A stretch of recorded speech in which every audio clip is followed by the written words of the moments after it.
இந்த கடந்த 5 ஆண்டுகளில் நான் கேட்டுக்கொண்டதற்கு அங்க என்னோடு நாடாளுமன்ற உறுப்பினர் கார்த்தி சிதம்பரம் அவர்கள், சட்டமன்ற உறுப்பினர் பாங்குடியவர்கள், நான் கேட்டுக்கொள்வதற்கு நாங்க சட்டக்கல்லூரி 101 கோடி ரூபாயிலே அமைந்திருக்கிறது. வேளாண் கல்லூரி 77 கோடி ரூபாயிலே. இந்த 5 ஆண்டுகளிலே முழுமை பெற்று திறக்கப்பட்ட ஒரே சட்டக்கல்லூரி நம்முடைய சட்டக்கல்லூரி. இந்த 5 ஆண்டுகளிலே முழுமை பெற்று திறக்கப்பட்ட வேளாண் கல்லூரி, ஒரே வேளாண் கல்லூரி நம்முடைய வேளாண். அதை மறந்திருக்கிறார். இப்ப காரைக்குடி முதல் கல்வி நகரமாக மாறிவிட்டது. அடுத்தது கல்வி நகராக தேவகோட்டையும் சிவகங்கையும் மாற்ற வேண்டும். அதற்கு வாய்ப்பு இருக்கிறது. தேவகோட்டையில மூத்த கல்லூரிகள் இருக்கின்றன. மிக திறன் வாய்ந்த கல்லூரிகள் இருக்கின்றன.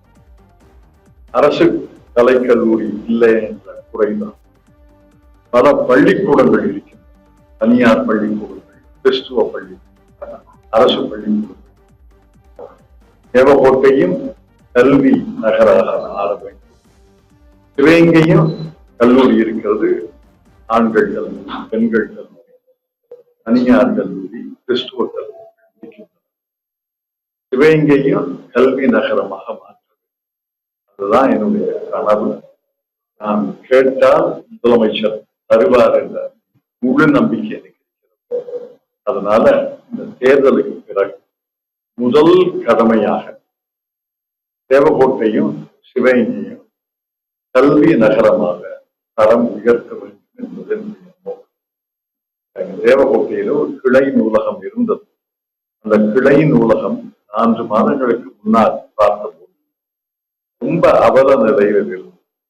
நான் நூலகத்துறை இயக்குநரை அணுகி அவரிடம் சொல்லி 10 லட்சம் நிதி அனுமதி தந்து இன்னைக்கு அந்த கிளை நூலகம் செப்பனி செய்யப்பட்டு தளம் போடப்பட்டு வெளித்தளம் உள்தளம் போடப்பட்டு வெள்ளை அடிக்கப்பட்டு இப்ப அந்த புத்தகங்களை மீண்டும் அடுக்கி